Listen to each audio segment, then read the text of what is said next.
Paano mo naman lalabanan ang bully na sinasabihan kang mahirap o hampas lupa? O dapat ganito, alam mo kasi ang parents ko mahirap. Mahirap din mga lolo at lola ko. Pero ako ngayon nagsisikap para hindi ako mamatay ng mahirap. So maraming salamat sa iyong paalala na dapat akong magsumikap. If they cannot make you irritated, they cannot win.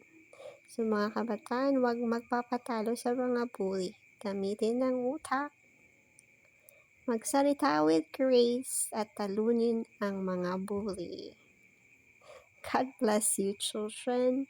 May the Lord give you wisdom on how to deal with bullies.